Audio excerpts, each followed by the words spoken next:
Ang talaga man ng Berlin. Okay, hallelujah. Let us pray. Yes, Lord, we thank you, O God, for this napakagandang pagkakataon, Panginoon, to gather together again in your name, Lord, to glorify you together, to be in unity, O Lord, with your Holy Spirit. And Father, as we have come before you, O God, continue to humble us through your words, Lord, and through your anointing, Panginoon, that would convict us, O God, of the things that are not pleasing unto you, Lord. Para po sa ganun, lalabas kami sa tahanan mo, Panginoon, na nabago po ang aming mga puso, nabago ang aming mga isip, Panginoon, nabago ang aming mga priorities, nabago po, Panginoon, ang ano pong mga bagay sa aming mga buhay, Lord. Salamat po, O Diyos, at ako lamang ay iyong instrumento, Panginoon. Pahintulutan mo, O God, na ang iyong kapangyarihan ang siyang mag-manifest po sa aming kalagitnaan, O God. Lord, we long to be in your presence and we long to draw near to you, Lord, for that is what you want, O Lord. Father, we thank you so much. This is our prayer in Jesus' name. Amen and amen. Praise the Lord. Isang mapagpalang hapon po sa ating lahat at magandang hapon mga kapatid mula po sa iba't ibang outreaches natin. Praise the Lord. Sino ang excited na naki-joint fellowship? Hallelujah. Amen. Napakaganda po na makipag-joint fellowship. Alam niyo sa Pilipinas, grande po ang joint fellowship doon. Parang anniversary. Ang joint fellowship sa kanila sa Pilipinas parang anniversary.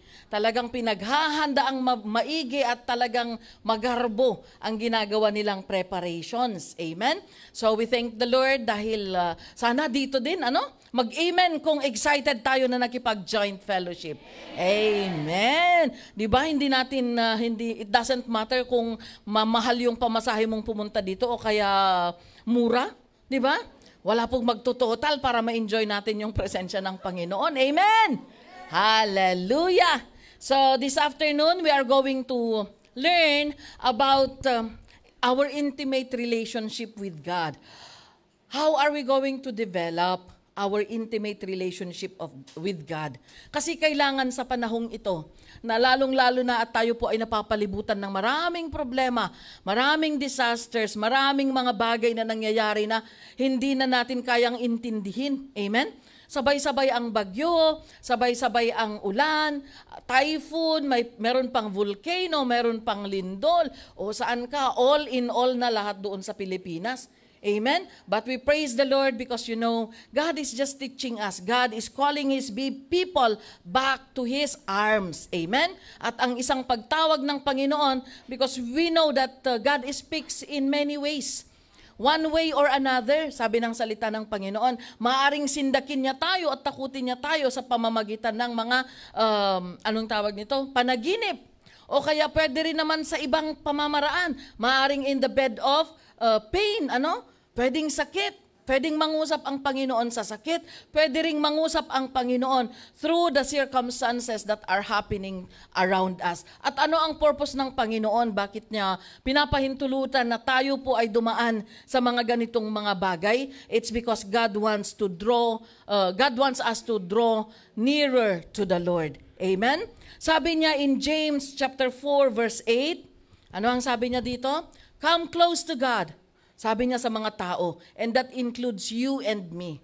Sabi ng Panginoon, this is the command of the Lord in this end time. This is the call of God. This is the trumpet call of God to every one of us in this end time. Sabi niya, come close to God and God will come close to you. You look at that, hindi niya inuna na I will come close to you, so you come close to me. Ano ang nauna? Sino ang unang lalapit? Tayo. Just like sa Malakay, di ba? Return to me and I will return to you. Tapos dito naman, come close to God. Come, kayo muna. Kayo ang lalapit, tsaka ako lalapit sa inyo, sabi ng Panginoon. Bakit kaya? Kasi ang tao po ang lumalayo. Ang tao po ang lumalayo sa Panginoon. Ang Panginoon steady lang siya. Pero ang tao, dahil sa dami ng gusto niyang mangyari sa buhay niya, hindi niya namamalayan na nawala na siya sa presensya ng Panginoon. Sa dami ng gusto nating makamtan dito sa mundong ito, sa dami ng gusto nating patunayan sa mundong ito, hindi natin napapansin na lumilihis na pala tayo sa tamang daanan na God had ordained for us to walk on. Amen? Kaya sabi ng Panginoon, come close to God. Come close to me, sabi niya, and God will come close to you. And wash your hands, you sinners. Purify your hearts, for your loyalty is divided between God and the world. Oh, kaya lumayo ang tao because naging disloyal siya. Naging salawahan na mangka sa dalawang ilog. Tama ba? Yeah. Di ba? Kapag ang isang asawa ay hindi na loyal sa kanyang asawa, ayan, namamangka siya sa dalawang ilog. Dalawa ang kanyang minamahal. Kaya, di ba? Sana dalawa ang puso ko. Di ba? Oh, kunwari pa kayong hindi nyo alam, ah. Di ba? Sana dalawa ang puso ko, sabi ng mga tao. Kasi gusto nilang magmahal ng dalawa, hindi sila makontento sa isa. But then, God says that, wash your hands, you sinners. Maghugas kayo ng inyong mga kamay, kayo na makasalanan. Purify your hearts. Maglinis tayo ng ating mga puso, for your loyalty is divided between God and the world. Na-divide na yung loyalty natin. Hindi na tayo pure na sumasamba sa ating Panginoon. It was all, meron na tayong ibang mahal at ang pagmamahal natin ay sa mundo. Amen? Kaya yan ang reason why we need to keep coming into the house of the Lord, for us to be reminded na dapat ang Panginoon ang priority sa ating buhay. The world cannot give us security. Kahit pa mayaman ka dito sa mundo, kahit pa marami kang pera dito sa mundo, kahit ang laki ng bahay mo, kahit pa 65 million yan, kahit pa anak ka ng kontraktor, di ba? Kahit pa anak ka ng presidente, no, there is no security in this world. Pinapakita ng Panginoon ngayon.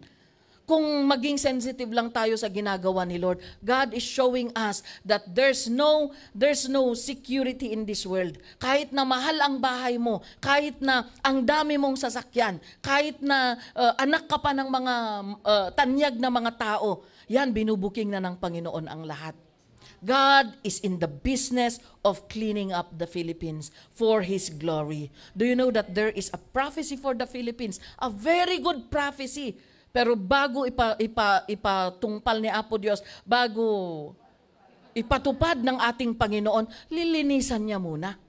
Alangan naman na ang sarap ng kape mo galing sa Amerika, tapos hindi mo hinugasan yung baso mo. Di ba? Hugasan mo muna para manamnam mo kung masarap talaga o ang stateside o hindi. Di ba? Hugasan mo muna bago mo ilagay yung bagong putahe, yung bagong ulam na niluto mo para hindi mapanis. And that is what is happening around us. God is cleaning up the Philippines. God is cleaning up you and me because there's a big breakthrough that God is going to do in our life. That's why God is saying, God, come closer to the Lord so that I will come close to you. Magpalinis tayo sa Panginoon. Magsisi tayo sa pagkakaroon ng dalawang Diyos sa buhay natin. We cannot serve two masters at the same time. Either that we serve God or we despise the other, the money, The other God is money. So mamili tayo kung sino ang pagsisilbihan natin. Of course, if we are going to serve money, alam na this, hindi na kailangang mahaba ang explanation dyan. Impyerno kaagad ang patutunguhan. Amen? Direct to the point tayo dahil nagra-rush tayo eh. Nagra-rush tayo kasi end time. End time na. Kaya dapat dire-diretso na ang preaching natin, wala nang paligoy-ligoy. Amen? Alam na this, alam na natin ang patutunguhan. Kapag hindi Panginoon ang Panginoon mo, hindi si Jesus ang Diyos ng buhay mo, alam mo na kung saan ka patutungo. Hindi na kailangang ispilingin pa. Kailangan pa bang ispilingin?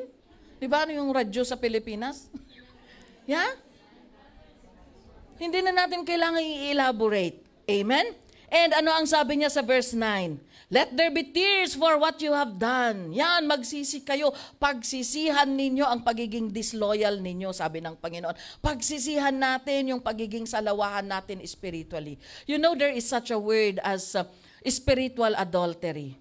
Hindi man tayo naging adulterous in the physical. Hindi man tayo nakiapid. Hindi man tayo nagkasala sa pakikiapid. But you know, in the spiritual, there is adultery. When we serve two gods, aside from our God.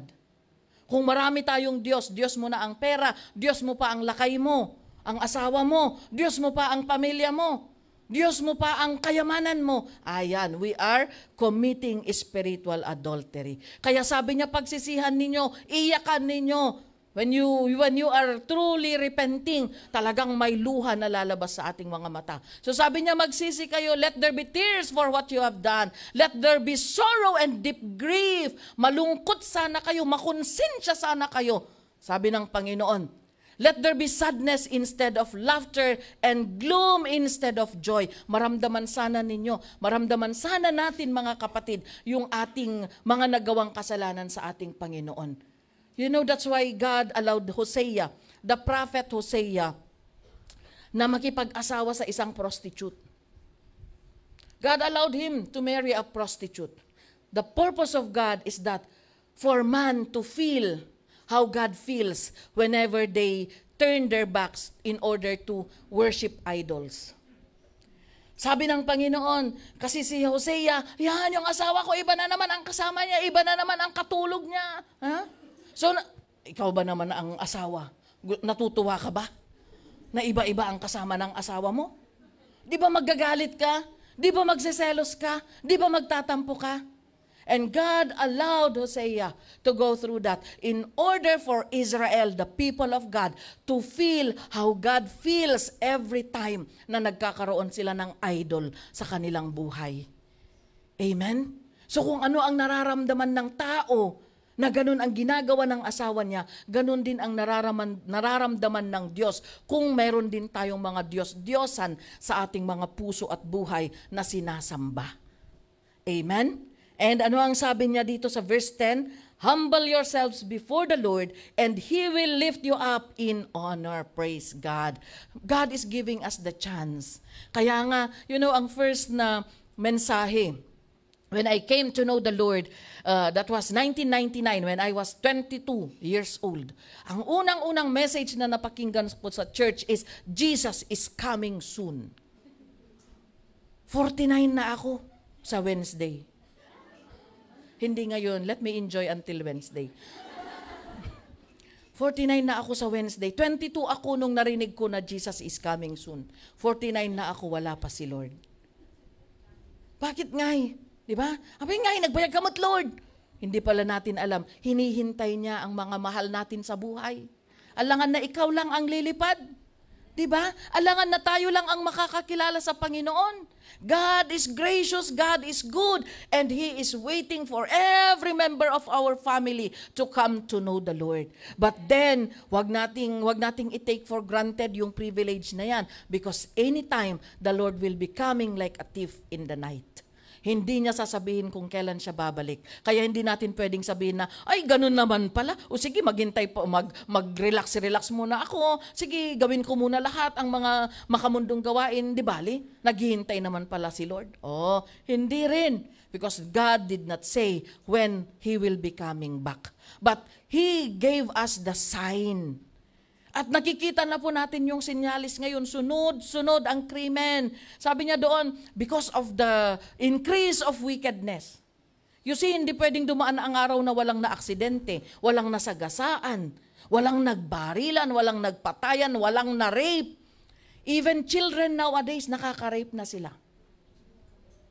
Nakakapanghinayang na yung mga edad na ganun ay naglalaro lang ng sigking, ano yun? Tumbang preso noon. Ngayon, patayan na ang laruan nila. It's because of the influence of the technology. Because of the games. Kaya wag niyong hayaan na magbabad ang mga anak ninyo sa mga games. Especially if it is very violent. Medically speaking, mga kapatid, it has an influence talaga. Kasi nagiging nagiging aggressive sila sa games eh. Gusto nilang pumatay kasi lalo na kung bakbakan, ay talagang tignan ninyo yung mga alaga ninyo. Kung natatalo, galit na galit. Di ba? Why? May effect sa emotion yun. May effect sa spirit nila yun. Kaya pangaasiyo, wag ninyong hayaan. Kahit afford nyo ang iPhone 17. If you really love your children, mga kapatid, huwag niyong hayaan na magbabad sila sa cellphone. Amen? Nagiging violent sila. It's because of what they see. Kung ano yung nag-feed sa kanilang mata, ano ang nag-feed sa kanilang utak, that is what they will become. Amen? Kaya kung violence ang pumupuno sa kanila, yun ang naa-absorb nila, hindi malayo na maging violent din sila. Amen? So sabi ng Panginoon, humble yourselves before the Lord and He will lift you up in honor. Kaya yun, sinasabi ko kanina, I heard the message, Jesus is coming soon, 1999, until today wala pa. Ang ano doon, when I was, during that year, that was my time na mag-take ng board exam kasi kagagraduate ko ng college. Sabi ng kapatid ko na galing dito, on fire na on fire. Sabi niya, naku Glenn, magre-review ka pa ba? Dalating na si Kristo. Sabi niya, syempre ayoko namang mahirapan. Di clinose ko yung libro ko, hindi ako nag-review kasi darating na si Lord. Ayan, nag-exam pa rin ako kasi kailangan kong mag-exam because I have already given my examination fee. Bumagsak ka, syempre, nga answer mo. Syempre, bagsak ka, insaram nga rin libro. Sinara mo yung libro mo Hindi ka na nag-review kasi Jesus is coming soon. Napalayo pala ang pagdating ni Lord. But I thank God. I have no regrets. Ano? In the natural, kaya frustrated yung parents ko kasi ako yung pinag-aral talaga ng mahal. Very expensive po yung kurso ko. And naibenta na nila lahat ng pati yung mana nila bilang mag-asawa. Yung parang ganun. Only for me to graduate. Pero naging kung yan ako, kaya frustrated sila. But I praise the Lord because mas maganda pa rin yung pinatunguhan ng buhay ko. Amen? Paano kaya kung naging successful ako? Ay, baka walang Glenda dito. Baka hindi pa ako nananampalataya. Nandyan siguro ako sa mundo pakalat-kalat. So, we thank God for the blueprints of our life. Hindi mo man naiintindihan kung bakit ka naging kung yan. Ano? But in the end, that is God's plan for us to see the beauty of God's plan in our lives. Amen? So tignan natin ang mga examples ng Bible ng mga alagad niya na naging intimate yung kanilang relationship sa Panginoon. And let us mirror ourselves. Manalamin tayo doon sa examples na ito on bakit ba naging close ang relationship ng mga alagad na ito sa ating Panginoon. Let's take a look at the life of Noah. Unahin natin si Noah. Si Noah, during his time, dito nagalit ang Panginoon because the people there during that time ay naging makasalanan. They are too wicked. And sabi niya sa Genesis chapter 6 verse 5 na to the point na nagsisi si Lord na linikha niya ang tao. Ay, ang sakit nun mga kapatid. Yung marinig mo na nagsisisi ako na naging anak kita. Ay, sus, delicades. Di ba? Masakit kaya yung ganun. Pero look at this, yung intensity ng kasalanan ng mga tao, God will hindi magsisisi ang Panginoon kung talagang hindi grabe ang ginagawa ng mga tao. Sabi niya dyan, the Lord saw how great the wickedness of the human race had become on the earth, and that every inclination of the thoughts of the human heart was only evil all the time. Wala nang laman ang isip at puso ng mga tao during that time, kundi puro kademonyohan, puro kasamaan ang laman ng puso nila, ang lahat ng kanilang ginagawa. And in verse 6, ano ang sabi niya? The Lord regretted that He had made human beings on the earth. Oh, Jesus. Nagbabawi ni Apo Diyos nga nag-aramid ti tao. Sana hayop na lang lahat, kunana siguro. Hayop na lang sana. Sabi, the Lord regretted that He had made human beings on the earth, and His heart was deeply troubled. Nasaktan ang Panginoon. He was so upset sa ginagawa ng tao sa kanilang buhay. They do not even acknowledge God as their creator. And ano ang sabi niya sa verse 7? So the Lord said, I will wipe from the face of the earth the human race. Buburahin ko na lahat. Papatayin ko na silang lahat para mawala na sila dito sa mundong ito. Para wala na silang trace. Para naging kwento na lang. Di ba? Naging kwento na lang ang buhay ng mga tao. Wala na. Wawalain na ng Panginoon. i-phase out na ng Panginoon sila.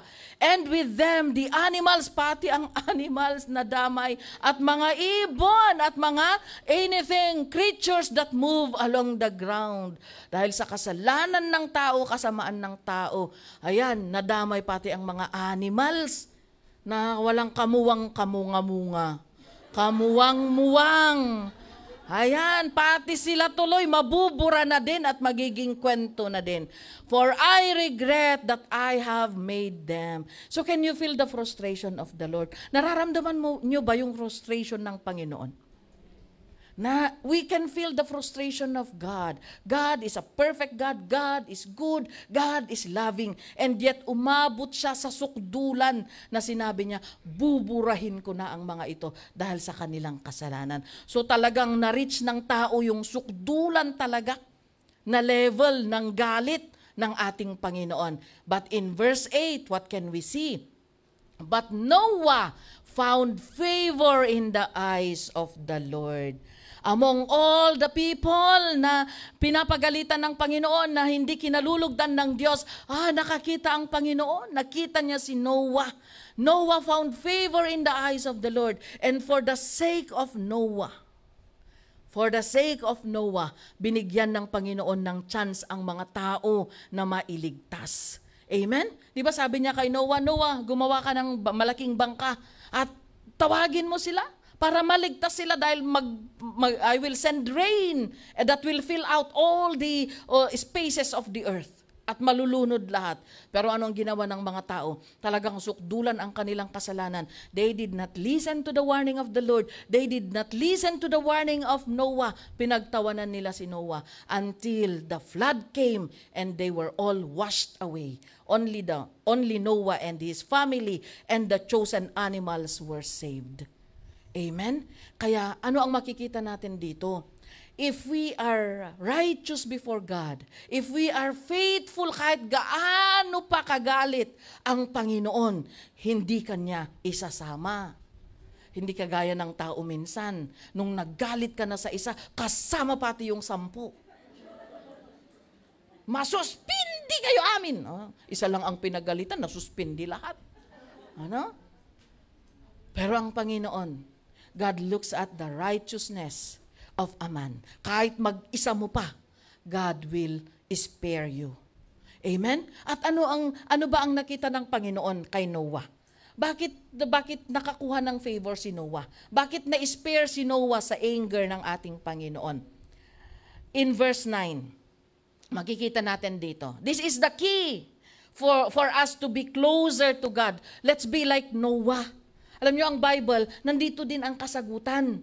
Copy-paste lang sana ang gagawin natin. Amen? Pero ang problema, copy lang, walang paste. Hindi natin sinusundan, hindi natin ginagawa. Copy lang tayo ng copy. Hindi natin ginagawa yung kalooban ng Panginoon. Sabi niya dito, this is the account of Noah, kung bakit siya nakakuha ng pabor mula sa ating Panginoon. This is the account of Noah and his family. Noah was a righteous man, blameless among the people of his time, and he walked faithfully with God. Can you see the key? Why God favored Noah? Unang-una, Noah was a righteous man.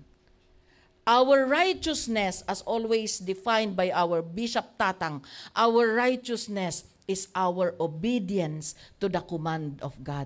So ibig sabihin, ang isang susi para maging close tayo sa Panginoon.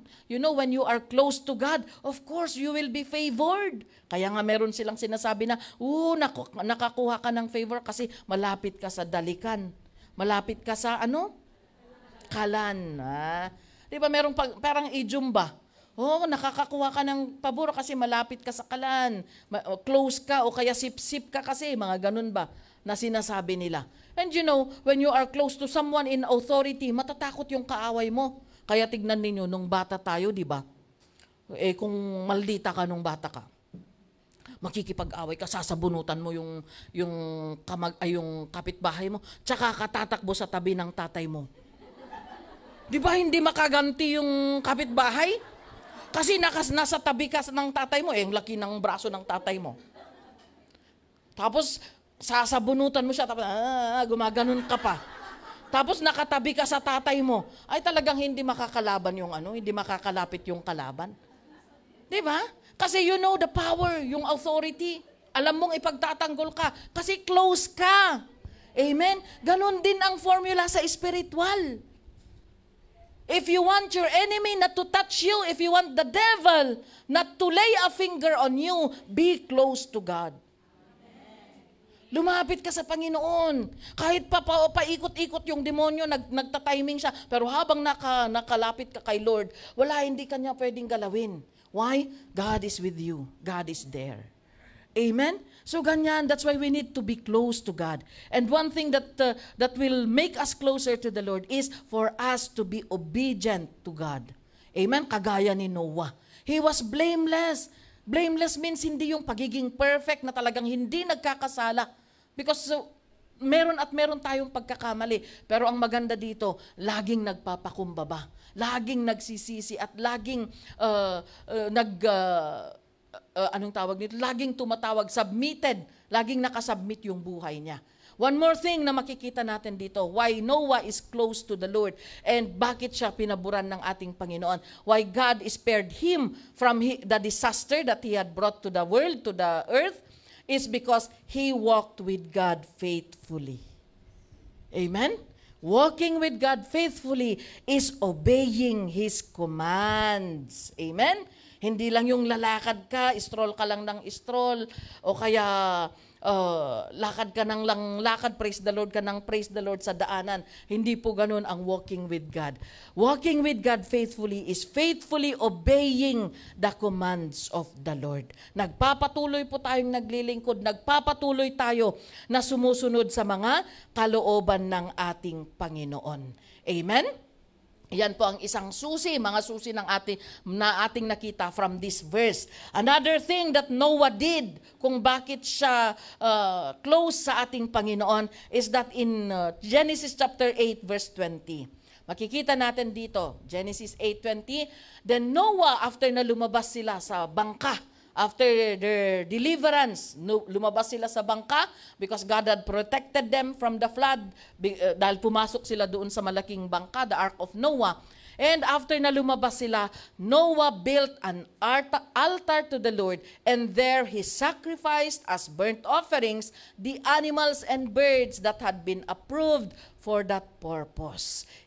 Isang makikita natin dito na karakter ni Noah kung bakit siya close sa ating Panginoon is because he is a worshiper. Worshipper! You see, nagpasalamat siya kaagad, naligtas sila, nagpasalamat siya na hindi sila nalunod. At yung kanyang pag-worship, hindi lang yung nakataas lang ang kanyang kamay at nakatingala siya at kumakanta. Hindi, meron siyang inialay na handog sa ating Panginoon. Kaya ang worship po mga kaibigan ay hindi lang yung pagkanta natin, pagpupuri natin, pagsayaw natin sa Panginoon, but worship is to be accompanied with an offering. You look at what Noah did. Nag-offering siya. At kung babasahin natin lahat ng mga alagad ng Panginoon in the Old Testament, when they went to worship God, they are always with their offerings. Kaya worship to the Lord is giving our offerings also.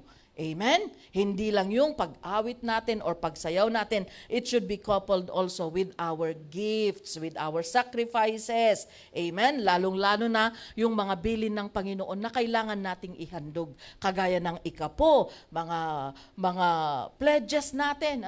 Whatever you have vowed before the Lord. Meron pang ang sin offering. Sabi nila, bakit kaya ang free believers, ang dami-dami nilang offering? Hindi pa nga kumpleto eh. Ang nilalagay lang natin is tithes, and then offerings, and then pledge. Sa Bible kaya may sin offering, merong fellowship offering, meron pa, marami. Basahin nyo yung Bible. Paano yan kung lagyan na natin lahat ng basket yun? Di mas lalo na namang di ba? Lalo na namang magrereklamo ang mga magrereklamo. But you know, if you love God, you don't mind. Amen? If we love God, we don't mind. Pero kung bakit natin tinuturo, laging kasama ng preaching ang pagtuturo ng pagbibigay, because we do not want you to be ignorant. We do not want you to be ignorant para walang sisihan pagdating ni Kristo. Baka sabihin ninyo, "Oh, Lord, sa free believers hindi ako nagbigay kasi hindi sila nagturo." Ay di accountability pa namin kayo. Kaya yan, every now and then we teach. But we do not force you naman. Di naman kami bumababa na para buksan ang wallet ninyo. Meron na bang nagbukas ng wallet nyo? Isumbong nyo. Wala. Wala po. Walang bumababa para buksan ang inyong wallet. So far naman mga kapatid, lahat ng mga nagtatites is out of their conviction, personal conviction. Dahil lagi nilang napapakinggan, kaya sabi nila, sige na nga, subukan natin. Yan. And nung sinubukan nila, hindi naman sila nagsisi, hindi naman sila naging pobre. Mas lalo pa silang nabiyayaan. Why? Because ang promise ng Panginoon is bubuksan niya yung langit para sa atin na nag-o-obey. Amen? So, hindi po nakakatakot na sundin po natin ang kalooban ng ating Panginoon. Okay, so Noah built an altar, nag-sacrifice siya. And what happened in Genesis, in the next verse, sabi niya dyan, the Lord smelled the pleasing aroma and said in his heart, never again I will curse the ground because of humans. Ayan, yung galit, di ba? Sukdulan yung galit niya sa tao. Sabi niya, nagsisisi ako na ginawa ko ang tao. Nung nag-sacrifice si Noah, naamoy ng Panginoon yung aroma ng sacrifice ni Noah. Sabi niya tuloy, never again. Bumaba ka agad to the lowest, to the ground zero yung galit ni Lord. Parang binuhusan ng malamig na tubig yung nag-iinit na galit ng ating Panginoon sa tao. You see how sacrifice can make a difference. That's why you see Job, nung hindi pa namamatay yung kanyang mga anak, yung mga unang mga anak niya, di ba sinubok siya ng Panginoon? God allowed Satan to touch his life, to touch his children, to kill his children and all the flocks. Pero before pa yan, na pinatay ng demonyo ang kanyang mga anak, yung unang set of children niya, every time na nagpa-party-party, nagwa-wild living yung kanyang mga anak, ano ang ginagawa ni Job? Nag-aalay siya ng offering sa ating Panginoon. Why? It's because he said in his heart na baka nagkasala ang mga anak ko sa kanilang mga pananalita, sa kanilang mga kilos, and sa pamamagitan ng offering na ito, salvation will come upon them. Because tithing and giving our offerings bring salvation to those who are obeying. And when we speak of salvation, it's not only salvation of the soul para hindi tayo pumunta sa impyerno. Salvation in all aspects of our life. Pati bulsa natin kailangan ng salvation. Nagbuotan ti pitakam. Di na nga naramanan nga mapunuan. Kaya ang mga iba nag-i-struggle na. We need salvation financially.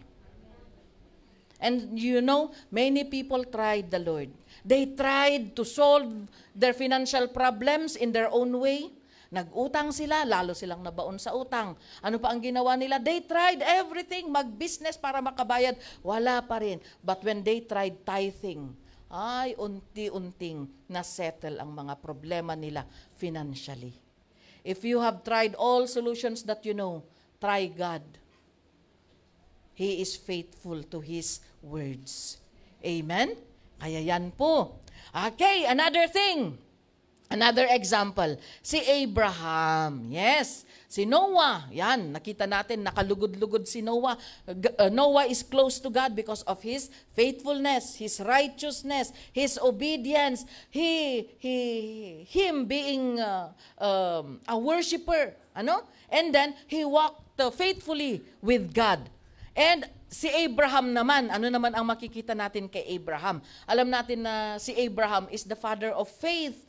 Kasi matagal bago siya binigyan ng Panginoon ng anak. He is already almost 100 years old. Tapos si Sarah na asawa niya, hindi magkaanak kasi matagal ng menopause, matanda na siya. So talagang imposible. In the eyes of man, it's very impossible for them to have a child. Pero narinig ni Sarah ang angel of God instructing Abraham. Sinasabi, nire-relay ng angel of God kay Abraham na, "Oh Abraham, God will be giving you a son." Narinig ni Sarah. Sabi niya, "Paano kami magkakaanak? Matanda na ako, matagal na akong menopause. I am already past my childbearing years." Sabi niya, oo naman, tama naman si Sarah. Talagang nag-menopause siya, paano pa siya magbubuntis? Kaya tumawa siya. Sabi ng angel sa kanya, "Why did you laugh?" Sabi niya, "No, my Lord, hindi ako tumawa. You laughed in your heart." Oh, kaya mag-ingat. Kahit hindi pala gumagalaw yung lips. Kahit pala steady yung lips mo, hindi kumikilos, walang reaksyon. Kung sa puso naman natin, sinasabi natin, "Madula, amin, pastora. Ti ibagbagam, ati atidog. Ilepas mo kit din, tani, adupay lakad ko." Kung nandun, alam ni Lord yan. Kaya kahit tinatago mo, kahit walang reaksyon yung face mo, ay, alam ni Lord. Because God is all-knowing. Amen? God is all-knowing. Amen? Kaya para hindi tayo magkasala, mag-focus na lang tayo. Amen? Kaya yan. But you know, God fulfilled it. Naipanganak po si Isaac. Naibigay po yung promised child. And nung inibinigay ulit ng Panginoon, binabawin niya. Kaya ganun. Ganun din mga kapatid. God can make you prosperous, but also there will also come a time na babawiin din ni Lord to test your heart. To test also the foundation of your heart. Kung yung foundation mo ba inailipat na sa kayamanan mo o nasa Panginoon pa rin. Malalaman yan ni Lord kung aalisin niya yung kayamanan. Pero kung naalis yung kayamanan at sinasabi mo pa rin, "Lord, thank you. Hallelujah to your holy name." Oh, praise the Lord. You passed the test. At ibabalik muli sa iyo ng Panginoon yung inalis niya. Amen? God will test us. And wala pong exemption sa pagtitesting ng Panginoon. Even us na mga pastors, even us na mga leaders ninyo, ay tinitesting din po ng ating Panginoon. And we need to win the fight. We need to pass the test. Kaya maging aware sana tayo. Kailangan lagi nating chine-check ang foundation natin. Kaya yan, God is shaking the earth para malaman ng tao kung nasaan na ba tayo. Nung gumuho ba yung bahay mo, nilipad ba yung bubong ng bahay mo, nagreklamo ka ba kay Lord? Kung hindi ka nagreklamo, praise the Lord, check ka doon. Pero kung sinabi mo, "Ano ba naman lang, Lord, pinag-ipunan ko, tapos kinuha mo lang." Kung ganun ang reaksyon natin, ay wrong. Ex ka. Amen? So we just need to praise God. God has a way of bringing back things that He has taken. Amen? Because God can bless us anytime. Okay, ano naman ang sabi niya sa James chapter 2 verse 21? "Don't you remember that our ancestor Abraham," sabi niya, "was shown to be right with God by his actions when he offered his son Isaac on the altar." Yes, hindi nag-alinlangan si Abraham. Sinabi ng Panginoon, "Go, offer your son." After all na hinintay niya ng maraming taon, tapos yun lang ang gagawin ng Panginoon, gagawin niyang alay. Pero hindi yung faith ni Abraham, alam niya na hindi yung anak niya ang magiging sacrifice. Yung faith ni Abraham is that, "No, God has blessed me with my son and I know that God is just testing me." Ganon din sana ang attitude natin. Amen? Alam niya na sinusubok siya ng Panginoon because He knows His God. He knows His God. Amen? Kaya, nung pupunta sila doon sa bundok, ayan, itinali pa niya si Isaac. When they were already at the top of the mountain, tinalian niya, he bound his son on top of the woods, ready to barbecue. But when he was about to stab his son, the angel of the Lord, sabi niya, "Abraham, Abraham, do not lay a finger on your son. Now I know that you fear God." You see? Tinitesting lang ng Panginoon. Pero syempre, siguro, dati ka ba, alay nga to kung tikutsilyo, ang paimot niya, agsao ka na.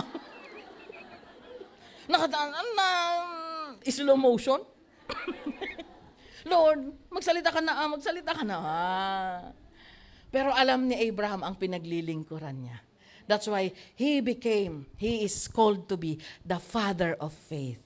na talagang hindi siya nagduda, talagang tinaas niya yung kutsilyo in order to talagang saksakin na yung anak niya. But the angel of the Lord spoke, and it was not Isaac ang naisakripisyo.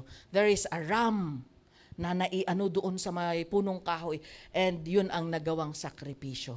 Amen? Kaya yan, pinatunayan ni Abraham ang kanyang pananampalataya. That's why, because of this, ano ang nangyari because of this? Sige, basahin natin ang 22 hanggang 23. Makikita natin ang naging effect nito. You see his faith and his actions work together. You see, faith and action. Faith and action is important. Hindi lang yung, naniniwala ako sa iyo, Panginoon, pero hanggang doon ka na lang, hindi ka na kumikilos, hindi mo na inaaksyonan ang pinapaniwalaan mo. Wala.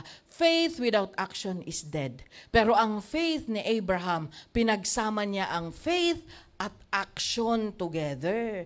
And his action made his faith complete. Kaya yan, the action of our faith will make our faith complete. Kung walang action ang faith natin, incomplete. It is dead. Pero if it is accompanied by our action, gagawin din natin despite na medyo may pagdududa ka pero kailangan mong tumayo, panindigan mo ang pananampalataya mo, makikita natin ang pagkilos ng Panginoon. And in verse 23, what happened? And so it happened just as the scripture says, Abraham believed God, and God counted him as righteous because of his faith, and he was even called the friend of God. Hallelujah!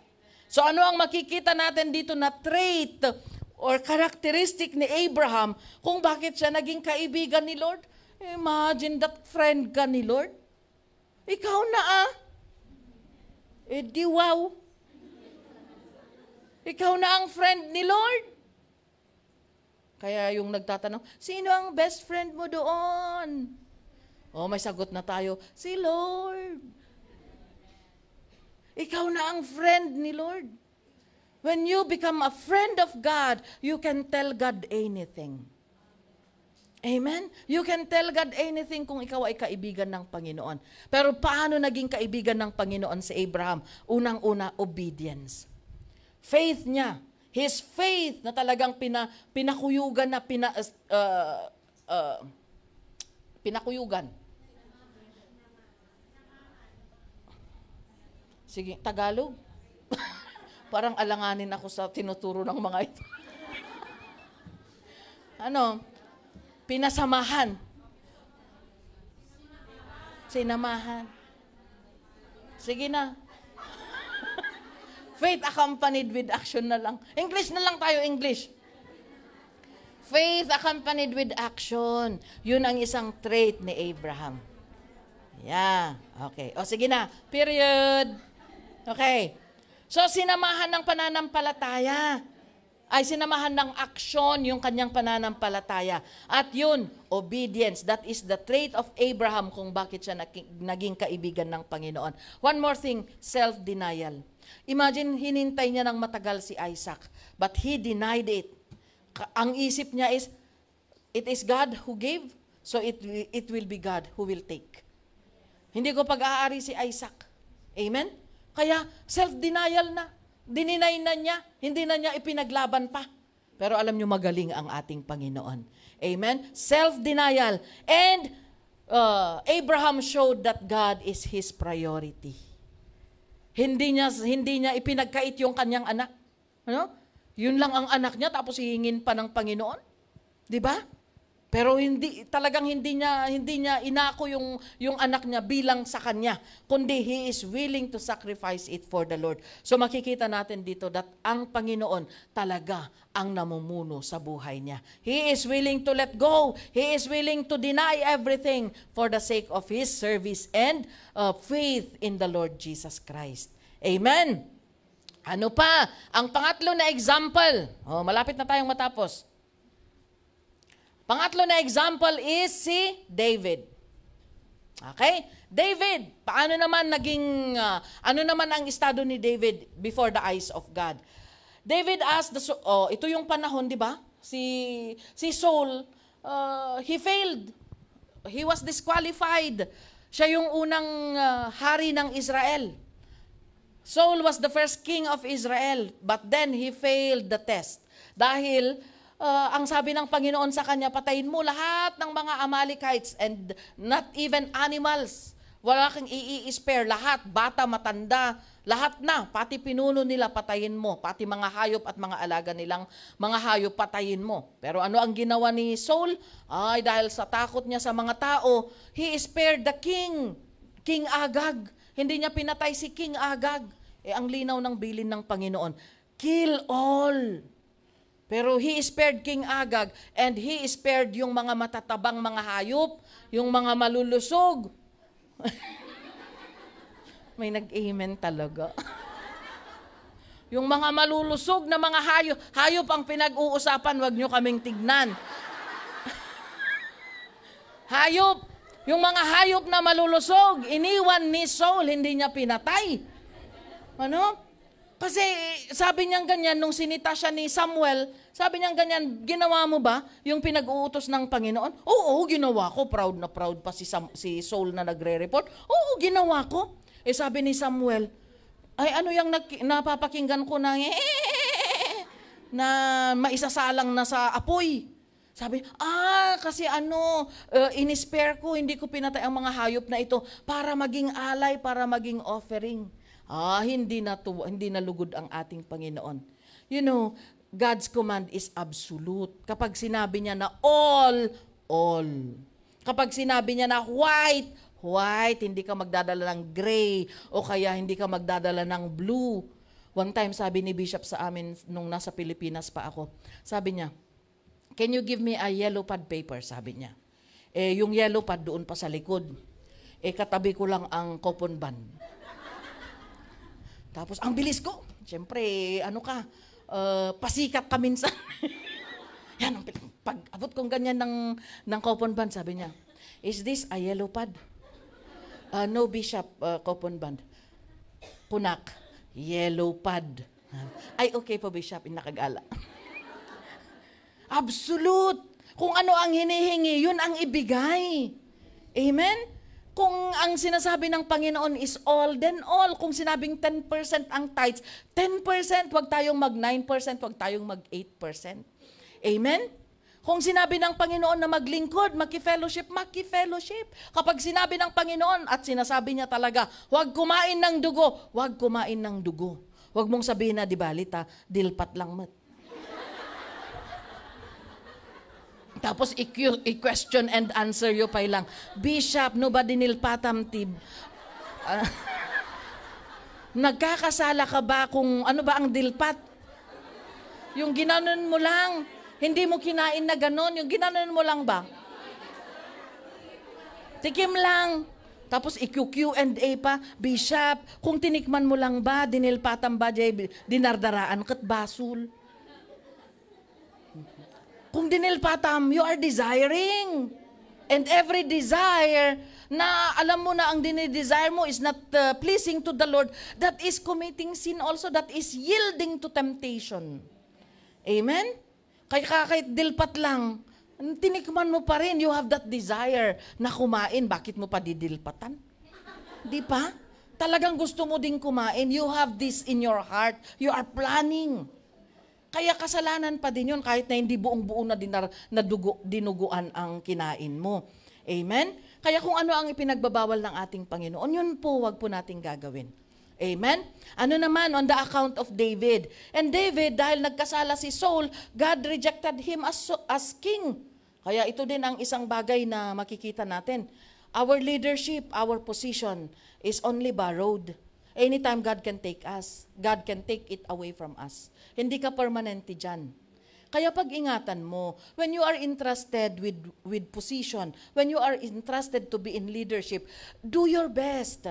Kasi kung yan nagkamali ka, kung hindi ka sumusunod sa kalooban ng Panginoon, God has all the right to take that leadership away from you. Si Saul nga, hari ng Israel, nung nagkamali siya, hindi siya nag-obey. Sabi ng Panginoon, I'm rejecting him as king. now set up. You go and find a replacement. Si Samuel, nagpunta sa bahay ni Jess. Nakita niya yung mga matatangkad at mga gwapo, mga matipunong anak ni Jess. Sabi niya, ay, ito na siguro kasi gwapo. Sabi ng Panginoon, do not look at the appearance. Do not look at the outside appearance. Yung hindi nila pinapansin na anak, kaya kung ikaw din hindi ka pinapansin, praise the Lord, may pag-asa ka. Kaya wag kang magmukmuk kung parang feeling mo outcast ka. Parang feeling mo outcast ka sa ministry. Wait for your turn. Just be faithful to the Lord. Kahit pa wala kang pwedeng ipagmalaki, kahit na hindi ka magaling sa mga wala kang galing na kagaya ng galing ng iba. Just be faithful to God. God will lift you up. Tignan mo yung mga pinili ni Samuel, sabi niya, ito na siguro kasi gwapo, ito na siguro kasi matipuno. Rejected lahat. Kasi sabi ng Panginoon, it's not on the appearance. Amen? Kaya even sa leadership, hindi porke malaki kang tao, magli-leader ka. Amen? It's not in the appearance. Hindi porke maganda ka o kaya hindi yan ang tinitignan ng Panginoon. Amen? And ito namang si David, ayan, naka-short pant, banking pie. Galing sa field Imagine niyo naman, ang liit ni David. Diba? Ruddy boy nga ang description sa kanya sa Bible. So imagine niyo na lang, yung naka-short pant lang, tapos nakalaylay, siguro pa iti t-shirt na. Galing sa talon Galing sa bukid Pero nung pumunta siya doon, sabi ng Panginoon kay Prophet Samuel, this is the man. Hallelujah. Yung outcast, yung walang pumapansin, siya pala ang pili ng Panginoon. Kaya yan, mga kapatid, kung feeling mo outcast ka, wait for God to lift you up. Just be faithful, mga kaibigan. Amen? So yan po, siya po ang pinili ng Panginoon para pumalit kay Saul. Pero bago pa man siya i-set up ng ating Panginoon, dumaan din sa training ground si David. And siya yung walang gustong lumaban kay Goliath, kasi nga malaki si Goliath nag-aamok ng away si Goliath. At kinukutyapan niya yung Diyos ng Israel. Sabi niya, sino ang lalaban? Mga duwag naman pala kayo, hindi naman pala makapangyarihan ang Diyos ninyo. Kaya nung narinig ni David in verse 26 of 1 Samuel chapter 17, ano ang sabi niya? David asked the soldiers standing nearby, what will a man get for killing this Philistine, si Goliath, and ending his defiance of Israel? Who is this pagan Philistine anyway, that he is allowed to defy the armies of the living God? Itong maliit na batang ito, siya pa ang concern sa mga sundalo ng Panginoon dahil kinukutya, iniinsulto ni Goliath. At ano ang nangyari? Ano ang sabi niya?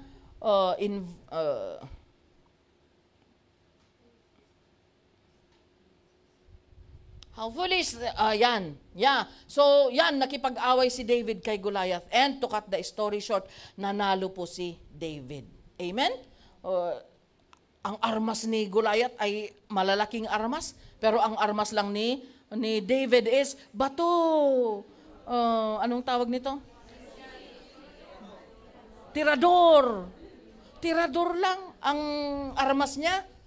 At yun, bullseye. Tinamaan niya si Goliath at namatay. Kaya yan, mga kapatid. So sabi ng Panginoon kay Samuel, sabi ni Samuel kay Saul in verse 13 of how foolish, Samuel exclaimed nung nakita niya na hindi sumunod si Saul sa kautusan ng Panginoon. You have not kept the command of the Lord your God gave you. Had you kept it, the Lord would have established your kingdom over Israel forever. Magiging hari ka sana hanggang sa kamatayan mo. Pero dahil hindi mo sinunod ang kingdom ang bilin ng Panginoon, ano ang sabi niya in verse 14? But now your kingdom must end, for the Lord has sought out a man after His own heart. Ayan. Si David po, kung si Abraham is a friend of God, si David is a man after God's own heart. Why? Because of His courage. Ipinagtanggol niya, ayaw niya na iniinsulto ang Panginoon. Ayaw niya na may kumukutya. Ayaw niya na may nagsasabi ng masama sa Diyos ng Israel. Talagang ipinaglaban niya. Marami pang ang humadlang sa kanya. Sabi nga mismo ng kapatid niya, hangkaman nga sumali dito'y David. Huwag kang ang paano dito. Huwag kang ang paepal dito. Anong ginagawa mo dito sa battlefield? Sabi ng kapatid niya mismo. Pero you see, siya ang nakatalo sa kaaway. Amen? So dito mga kaibigan, makikita din natin yung trait din ni David. Bakit siya naging a man after God's own heart? At makikita po natin yung buhay ni David na nagkasala din si David when he had grown older. He became a man. Yan, nagkasala din siya. He committed adultery with Bathsheba and then he committed murder dahil minastermind niya yung pagpatay sa asawa ni Bathsheba para lang maangkin niya si Bathsheba. Halo-halo na, mix-mix na ang kasalanan ni David. Adultery, selfish, greediness. No? Naging greedy siya, gusto niyang, tapos murder pa. Hindi siya yung mismong pumatay. Pero you know, in the law, when you become the mastermind of such a crime, you become a killer too. Kung kasama nga mo nga lang yung pumatay, you also are ma-charge ka rin ng murder. Kahit hindi ikaw yung sumaksak. Kung kasama mo yung sumaksak, kasama ka sa kasong murder. Amen? Ganyan. So he committed sin also. Pero ang maganda kay David, he is quick to repent. Amen? Nagsisisi siya kaagad whenever he realizes na siya ay nagkasala. Yan, tumatakbo na siya kaagad sa Panginoon. And tearing his clothes and robe, talagang nagpapakumbaba siya sa ating Panginoon. That's why he is the author of the psalm na inaawit natin na, ano yan? Create in me a clean heart, O God. Diba? Inaawit natin yon. That is the song of David. That song was when he committed adultery with Bathsheba. Nagsisisi siya sa kanyang ginawa. And he authored this poem. He authored this verse na talagang bumalik siya sa Panginoon, nagpapakumbaba siya sa ating Panginoon. And that is the trait of David kung bakit siya a man after God's own heart. His obedience, kaya tignan ninyo, ang common denominator ni Noah, Abraham, and David, obedience. Obedience. And then ano pa? Courage and boldness, humility. Walking in line with the commands of God. Ano? Righteousness. Yan. Yan po ang common denominator ng mga taong ito na alagad ng Diyos na malapit po sa ating Panginoon. Ibig sabihin, if we also copy, if we also do what they have done, we will also be a woman or a man after God's own heart. We will also be a man or woman close to the Lord. Amen? And we need the Lord in this end time. Remember, maraming kaaway. At habang katabi mo ang Panginoon, hindi ka matatouch ng kaaway. Amen? And the last example that we can see in here is si Paul. Okay? Si Paul naman, siya yung pinakamasama during his generation. Grabe din ang kasalanan niya. He persecuted all the servants of God. He imprisoned them. He even watched the killing, the stoning of Stephen. So kahit hindi siya naki-stone, hindi siya nakibato ng stone, but he agreed to the killing of Stephen. So he is also guilty of the blood of Stephen, the faithful servant of the Lord.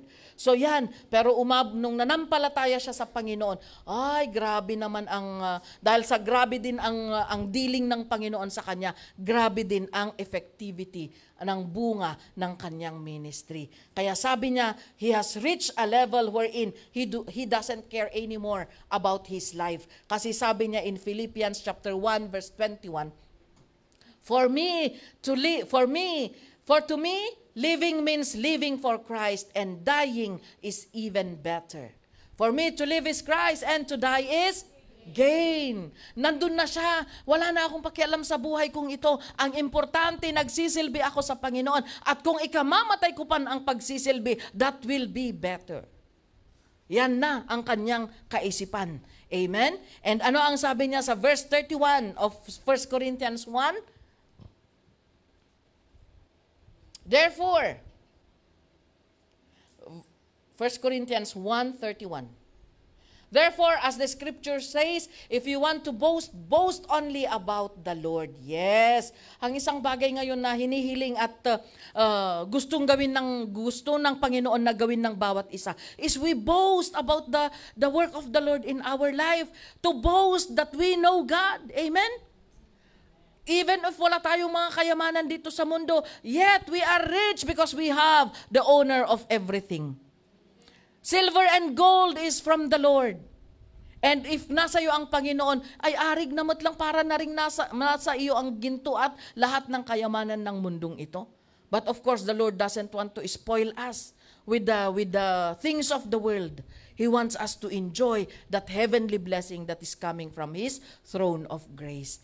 Amen? Sabi ni Paul, if anyone would boast, kung mayroon man tayong ipagmamalaki, ang ipagmamalaki natin ay dahil kilala natin ang ating Panginoon. Amen?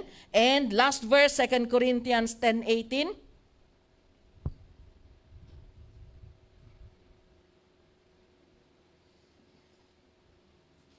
When people commend themselves, it doesn't count for much. The important thing is for the Lord to commend them.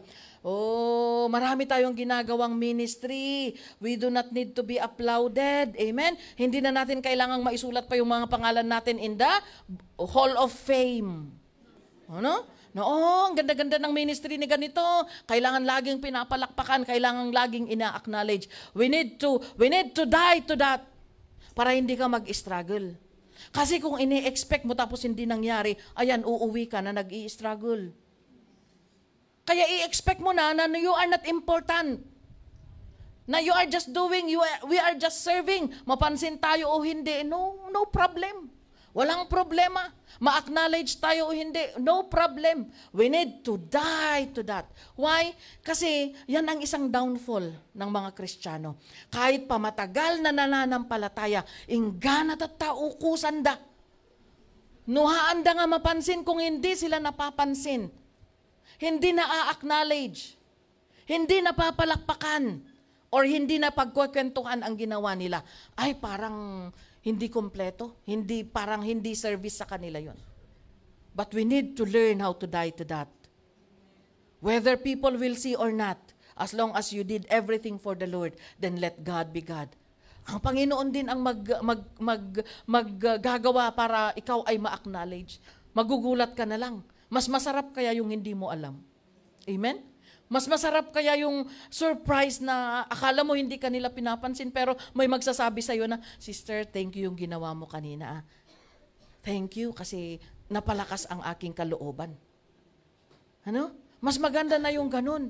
Kung hindi mangyari dito sa lupa, ay doon na lang sa langit kasi people will come to you and say, thank you for giving to the Lord. Di ba? Thank you for giving to the Lord. Thank you sa offerings mo. Dimanon ti Ebanghelyo, ijay, baryumi. Thank you sa panalangin mo. Thank you sa preaching mo. Kaya tayo din. Just recently, marami pong pumunta dito. Nag-search ng ating church because of our Facebook page. Kaya please, we are not announcing this para sa monetization o kaya we do not care at all already also. We died to that already. Noon is, sige, share tayo for the income. Aside from, of course, ang priority natin, maipalaganap ang salita ng Panginoon. And second, of course, dahil na-monetize tayo, magkaroon ng revenue para may magamit din sa kingdom of the Lord. Hindi po namin binubulsa yung mga nakuha natin sa Facebook page natin. Dumediretso po sa ating treasury. May resibo po yan. Okay? Hindi po sa amin pumupunta yon. Noon ganun, pero ngayon, we also died to that. Kasi souls na ang nagiging bunga ng page natin. It's no longer US dollars. Ilan na yung pumunta dito? Tinanong namin, bakit mo nakilala ang page natin? Ay, bakit mo po alam ang church natin? Sa page po, nag-inquire ako sa page. Kaya din, kayo din na may responsibility kayo na naka-add sa page. Kung hindi kayo nagre-reply doon, ay singironda kayo ni Apo Diyos. Amen? Kaya yan po mga kapatid, wag po tayong tamarin. Kung sinishare nyo yung kung ano-anong page ng katatawanan, di ba? Hindi ba natin ma-share yung ating page? I-share natin. Amen? And mag-comment na din. Hindi naman masyadong mahaba yung, Amen, God bless you. Para mas maganda pa. Amen? Hallelujah. So yan lang po mga kapatid, ang aking maibabahagi sa ating lahat. Last sa Tagalog. Let's read the Tagalog. Maganda Tingnan ninyo ang mga Israelita, ang mga kumakain ng mga handog. Hindi naman yan. 2 Corinthians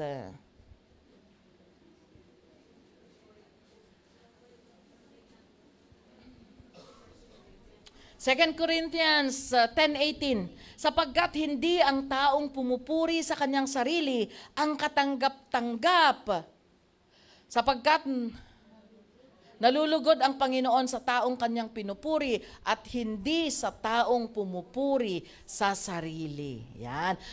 Hayaan natin na ang Panginoon ang pumuri sa atin. Amen? Huwag nating itaas ang ating, bangko. Tama ba? Itaas? Buhatin pala. Huwag nating buhatin ang ating mga bangko. Let God do it for us. Amen? Promotion comes from the Lord, and God is in the business of using each one of us for the glory of the Lord. So let's be close to God. Amen? So bago ko po tawagin ang ating bishop for the communion, may I ask that we all bow down in prayer. Hallelujah. Hallelujah, Lord. Salamat po, Panginoon. We thank you, O God, for this message, O Lord, na aming napakinggan. Maaaring simple man po ito, Panginoon, sa aming mga buhay. Pero salamat po sa mga examples na aming pinag-aralan, Panginoon. Alam po namin na naisulat po ang kanilang kwento. Hindi po para lamang maisulat sa Bible, kundi, Lord, you have ordained, you have purposed, O God, that their life will be written, that even their weaknesses will be written in the Bible for us to learn from, O God. Salamat po, Panginoon, at Lord, tulungan mo po kami to draw closer to you, O God. At kung may mga lumayuman po sa amin, Panginoon, hindi man po namin na nakita or hindi man po namin alam or hindi man po kami aware, Panginoon, na malayo na po pala kami sa inyo, Panginoon. Lord, hold us back again. Keep us in the hollow of your hands, O God. And Lord, show us our way back to you, Lord. Salamat, Panginoon, sa lahat po ng mga chances na ibinibigay mo po sa bawat isa sa amin, O God. Hold us, O God, and keep us, O Lord. Huwag mo pong hayaan na kami po ay lumayo sa iyong presensya, O God. We need you in our life, Lord. Thank you so much for all this, for the privilege, O God, of knowing you and of serving you, O God. Bless now your people, Lord, in Jesus' name. Amen and amen.